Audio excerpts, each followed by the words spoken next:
Bienvenidos a Lecturas Pendientes, un podcast de conversación en torno a libros con sus autores, por Matías Fuentes.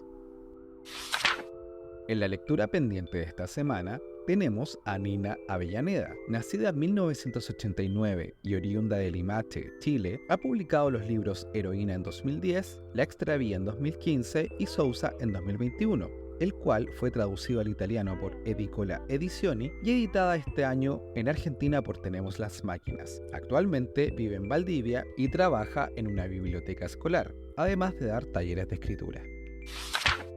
Sousa es una novela breve que trata sobre un hombre sin educación formal y su enigmática relación con Luisa, una actriz en el ocaso de su carrera. Este albañil tiene la habilidad de percibir diferencias en situaciones donde los demás solo ven monotonía y uniformidad, lo que lo lleva a aislarse debido a su abrumadora capacidad de contemplación. La experiencia del doble de Sousa no solo sacude las nociones convencionales sobre la naturaleza humana y lo que nos hace únicos, sino que también desafía nuestra comprensión de la realidad, que se presenta como un laberinto de caminos divergentes.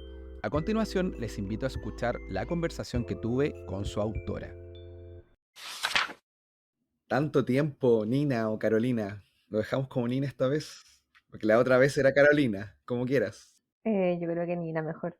Ya, tanto tiempo que ha pasado desde aquella entrevista ahí que me recordabas en off. ¿Dónde era, perdón? Era en el barrio Yungay, pero no me acuerdo del nombre del café. Recuerdo que yo lo elegí, yo te dije, me gusta ese café, bar que estaba por ahí, pero no me acuerdo cómo se llama. Era una casona, y Sí, era como, pero claro, era como una casona media. Es que tenía un patio interior bastante bonito. es que vendía muebles también, Ah, verdad que tenía eso, como. entonces los Sí. tenían ahí como en exposición. Bueno, de hecho, desde esa entrevista, a partir de la extravía, que eran cuentos, bueno, primero agradecerte el tiempo y estoy muy contento de que podamos conversar. Al final, estas instancias de podcast han sido como un reencuentro con mucha gente que la distancia no lo permite. Bueno, Nina, tú Mm, ahora estás, ¿dónde, perdón? Estoy en Valdivia. Y ahí yo estoy en Puerto Cisnes, en la Patagonia. Estábamos los dos lejos de aquel Santiago, de aquella entrevista, y lejos también, obviamente, realizando esta conversación, pero es linda igual. Y claro, desde ese 2017, aunque la extraviada es de 2015, a Sousa no solamente existen 6 años de diferencia, sino que también, yo por lo menos de acuerdo a lo que recuerdo, a las temáticas que tratas y a la forma de plantear la obra. La extravía, recordemos que eran cuentos que se entrelazaban, había un tono quizá un poco más nostálgico, y ahora, bueno, en Sousa con la experiencia del doble, que podemos hablar de varios aspectos en realidad, yo creo que como obra es muy, muy, muy interesante. Pero lo primero que me gustaría preguntarte es, ¿qué diferencias conscientes puede establecer entre ambas obras, tanto como a nivel de su proceso de creación como el resultado del mismo? Yo creo que como la extravía son cuentos, el proceso, si bien ambos libros, en ambos me demoré un par de años, varios años, 4. Creo que cuando son cuentos ocurre un asunto como de acumulación de texto, y en donde uno encuentra un hilo conductor o algo que pueda armar ese conjunto, textos que no entran, textos que sí, textos que se escriben para el conjunto, al menos yo lo pienso así. En cambio, con una novela es todo, es muy distinto. Creo que toda la concentración y el ánimo mental, el imaginario, están en torno a un mismo mundo. Creo que pasa eso. Uno está como habitando un mundo por mucho más tiempo, de manera más consistente, más loca también.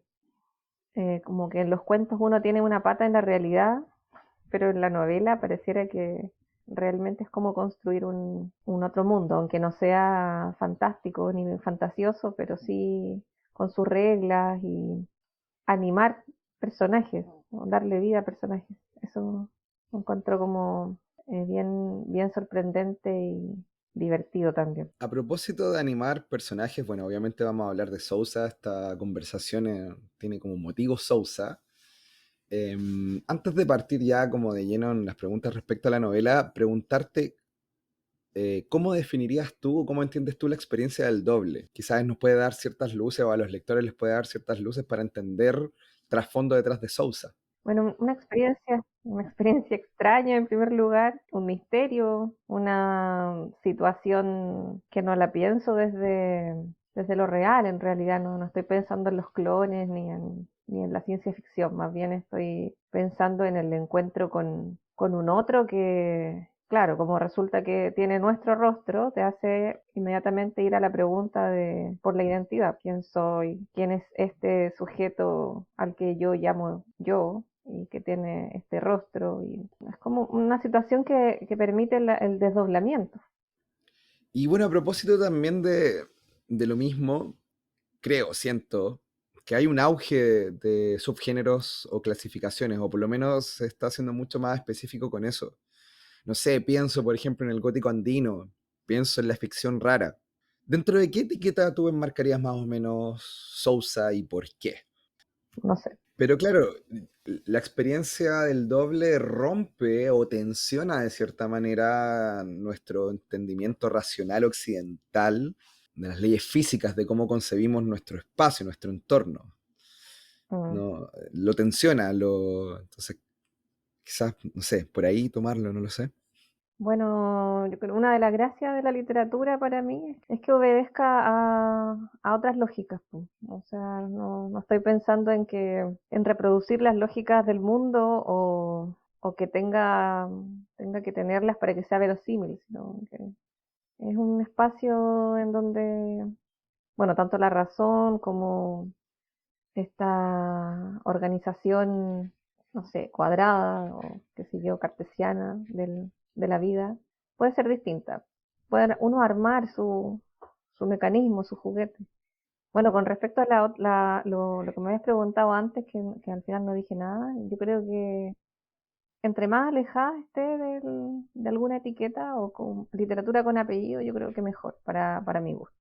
Además, no tengo idea qué voy a escribir después. Siempre termino algo e intento bueno, que sea responder a un deseo honesto conmigo misma y no sé cuál sería como la etiqueta y bueno, prefiero que tampoco haya.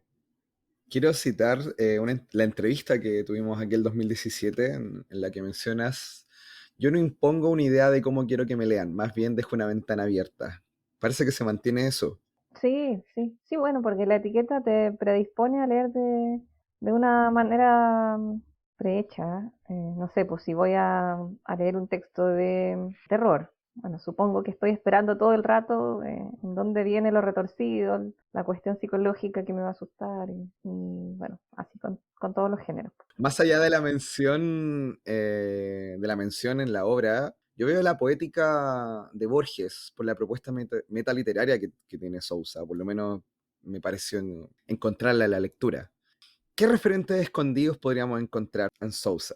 Creo que el cine no está tan expuesto como la música, que sí es un gran referente. Creo que es como un motivo, una motivación de esa escritura, pero está explícita. Más escondidos tal vez referencias del cine. Bergman puede ser. Por ahí hay una postal en donde Luisa le cuenta a Sousa que ha visto una película y la descripción de esa película es una película de Bergman. También Thomas Bernhard, el escritor austriaco. Creo que Casabe también, aunque no están mencionadas, pero sí están, son como imaginarios que a mí me atraen. Entonces, me atrae más bien como desde el gusto, creo, y luego quiero construir cosas similares o son como motivaciones, pulsiones o algo así. Creo que lo que más destaca en Sousa es la representación, ¿ya? Que es muy extraña, considerando que Sousa es un obrero de la construcción, quien siendo chileno, citotextual, es brasileño, que entiende sin una razón aparente el portugués y referencia de manera muy natural u orgánica a la música brasileña de los 70. Esto le permite también ahí vincularse con su coprotagonista, con esta actriz. No obstante, es coherente dentro de este mundo extraño que también tiene un trabajo de lenguaje bastante similar, si bien nosotros asumimos que él, y se menciona también que Sousa como obrero es chileno, el lenguaje, además del espacio, de los tiempos, etcétera, como que quizás podría ser cualquier otro lugar. ¿Cómo llegaste a a cuajar esta forma de representación que siempre es una apuesta y es muy difícil? Como se fue armando. Primero estaba el personaje principal, luego bueno, su ocupación, eso es lo primero que aparece, la idea del doble, creo que esos elementos. Y lo tenía pensado como un cuento. Y bueno, quería escribir la escena del doble porque me gusta nomás, porque la había visto en el cine, algunas películas que me gustan mucho, bueno, tratan sobre eso, y lo quería escribir. Y claro, luego me fui quedando con ese personaje sobre todo, como que se apareció así de manera más encarnado, y cuando surge el personaje de Luisa, ahí es que pienso recién que puede ser una novela porque tenía más ganas de escribir, simplemente. O un cuento largo, yo pensaba que podía ser un cuento largo, o no sé. Y, y claro, así como lo pinta, suena como bien, como cualquier cosa, como bien inverosímil. Pero también pienso que la vida es así, como bien rara y como con muchas vueltas. A veces trato o sea, tengo ganas de escribir un relato a partir de alguna situación y tengo que de hecho quitarle elementos así disparatados, que son reales, porque no van a funcionar en un texto literario, porque va a parecer que, mm, que claro, que son cosecha del autor cuando la vida, creo que bueno, está esa frase muy cliché La realidad supera la ficción. esa era de memoria, esa exactamente. Y bueno, creo profundamente en eso. Considerando el perfil que tiene como Orevi, como editorial, que de hecho, bueno, en otro podcast lo había justo desarrollado, que bueno, a una editorial de Valdivia, que uno puede asociar más con la poesía, con el ensayo, con lo contemplativo. ¿Cómo sientes que calza este libro con la línea que tiene este sello? Bueno, yo creo que ellos tienen un catálogo bien independiente, en el sentido de que son textos que ellos me han dicho que pasan por el gusto y el criterio de tres editores, que son los tres que forman Comorevi. A los tres les tiene que gustar y publican lo que les gusta, pues bueno, como surge la mayoría de las editoriales independientes, publicando cosas que a ellos les gustaría leer o que les gustaría ver circular. Bueno, en ese sentido, a propósito de la recepción, cuenta con una reimpresión en Chile. Fue recientemente también editada en Argentina por Tenemos las Máquinas. Ahí podemos hablar la figura de Borges, y que está mencionada en la novela, y que aparezca en Argentina, no sé si generará una presión, no lo sé. Y además también, que esto creo que es lo que más me gusta, fue traducida al italiano por Edicola. ¿Cómo esperas que sea el camino de Sousa? Ya no espero nada, con ese camino es suficiente. Y sí, la verdad es que ya no espero nada porque estoy tratando de concentrarme en lo que estoy escribiendo ahora y bueno, bienvenido todo lo bueno que pueda ocurrir, pero eh, ya superó mis expectativas la recepción. Estoy muy contenta con las críticas que hubo acá en Chile, que lo hayan traducido también al italiano, que es tan lindo. Y, y también con lo de Argentina, contenta porque pude viajar a presentarlo allá. Bueno, quería preguntarte sobre cómo se gestó la traducción al italiano y también, o sea, claro, yo no la he leído y tampoco sé italiano. ¿Cómo sientes tú que será la representación? Porque claro, acá la estamos, a mi parecer, tú trabajas con una especie de español neutro, bueno, en tu versión original, por supuesto. Entonces, ¿cómo será este italiano que pasará a portugués? No lo sé.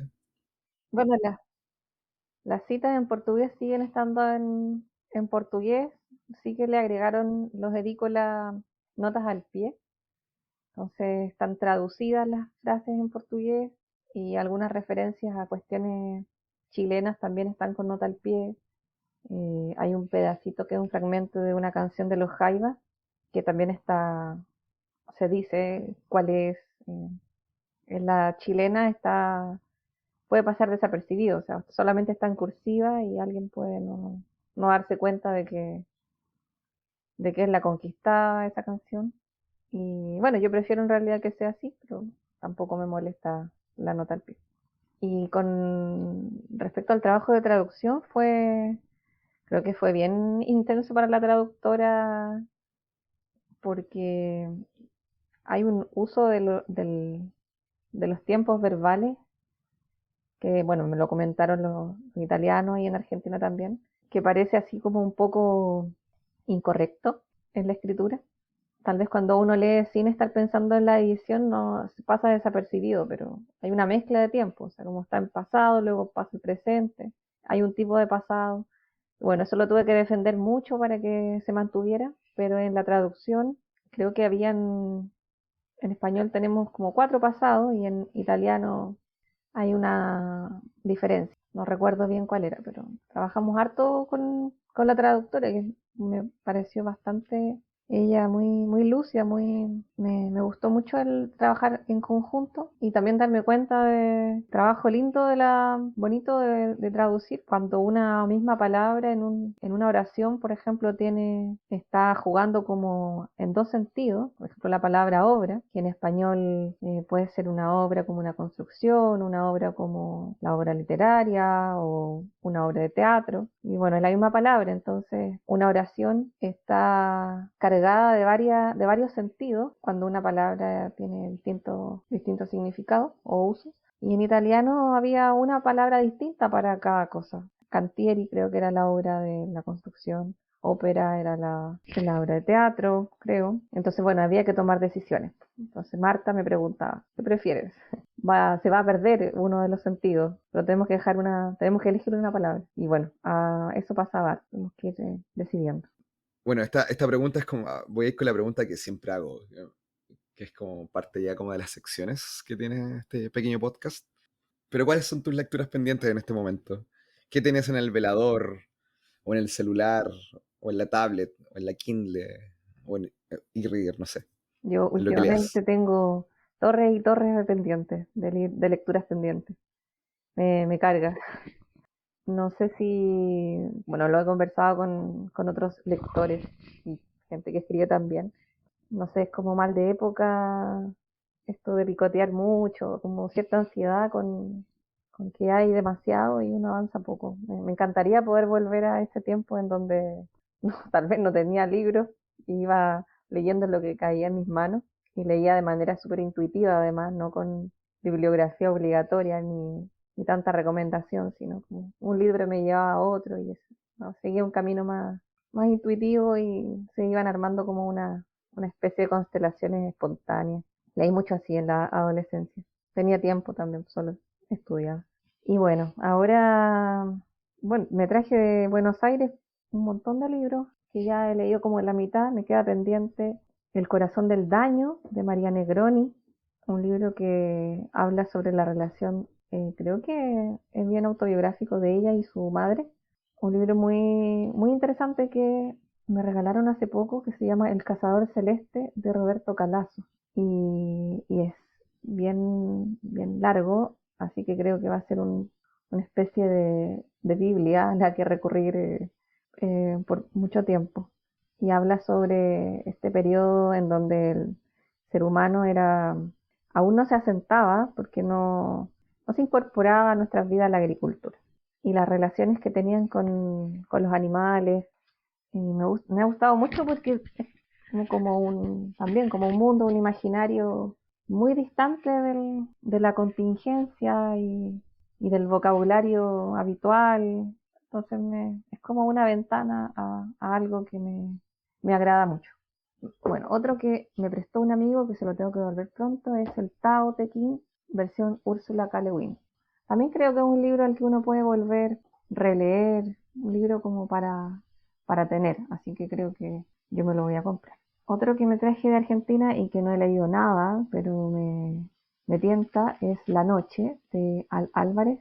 Me tienta mucho este subtítulo que dice: una exploración de la vida nocturna, el lenguaje de la noche, el sueño y los sueños. Wow, suena Suena bien. enigmático, atrayente, sí, sí, definitivamente. Sí, no creo que yo leí la parte final, ya leí el final, el sueño y los sueños, pero me falta todo el, todo el comienzo. Y también otro que tengo por acá es G, de John Berger. También es un libraco y también lo tengo empezado, pero no he continuado.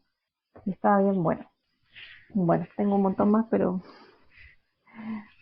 esos son los que más me importan, me interesan y me urge leer. Bueno, para ir cerrando, bueno, en off me habías pedido una canción, pero esto no es una radio, lamentablemente. Pero los auditores pueden, a un clic de distancia, bueno, y un par de teclas, si escuchan en Spotify sobre todo, o en Apple Music. Bueno, esto no está en Apple Music, está en Apple Podcast, pero en Spotify pueden irse directamente a qué canción y por qué. Ay, sí, que la quería pedir porque la escuché en el colectivo en la mañana y la chasameé. Y bueno, la estaba escuchando ahora antes de que me mandaras el link y nada, pues pensé que a lo mejor era con música el podcast. Se llama Sara y es de Fleetwood Mac. Bueno, si la quieren escuchar, me encantó. Sí. Gracias al colectivero de la mañana que Por el me buen muestra, gusto. me muestra música nueva. Y ya lo último, ahora sí que sí, ¿qué podemos esperar de Nina Avellaneda en el corto, mediano y largo plazo? Nada, que no esperen nada. Que no me esperen nada de mí. Pucha, esa es la respuesta más sincera, pero ya poniéndome en personaje autora, estoy escribiendo un texto que todavía no tiene, no, tiene un título provisorio que probablemente lo voy a cambiar. Se llama por ahora La voz persuasiva de los lirios, que es una frase que saqué de un libro que me gustó mucho, de Bachelard. Y el tono, creo que el registro se parece harto a esta parte de Sousa que son las postales de Luisa. No es un relato en realidad, sino que son más bien impresiones o descripciones, sensaciones. Y bueno, todo el libro es así, son como entradas de diario, fragmentos. Y nada, he disfrutado escribiéndolo, pero ahora estoy un poquito estancada. Yo creo que porque como me cambié de casa y en el lugar en donde vivía era muy ideal para esa escritura. Y claro, me cambié de escenario y es como, oh, ¿cómo voy a continuar esto? Si ya no tengo el escenario que era como el personaje del texto, esta especie de novela. Así como, si hay un personaje, creo que sería el paisaje o algo así. Bueno, esperemos que lo puedas encontrar donde estés. Suena raro eso. No, pero sí, va a aparecer, va a aparecer. Bueno, hay paisajes en donde el ser humano, las personas, son más parte del paisaje, están como más disueltas y hay otros que no, creo. Entonces, tal vez buscar lugares en donde como que pueda como renovar esa sensación. Muy exquisita mi exigencia del último tiempo, porque esta Sousa lo escribí en una cafetería nomás, así que mirando gente y sin ninguna petición especial. Valdivia me ha vuelto exigente. Bueno, va a aparecer. Nosotros sabemos que ahora nos vamos a despedir, pero nuestros auditores se van a ir a escuchar a Fleetwood Mac. Eso, un placer haber conversado contigo y espero que cuando encuentres aquel lugar y logres concretar la escritura y hacerla cuajar, volvamos a conversar otra vez. También un gusto conversar así cada tanto. Un abrazo. Chao, chao. Chao. Muchas gracias por quedarte hasta el final. Esto fue Lecturas Pendientes, un podcast de conversación en torno a libros con sus autores.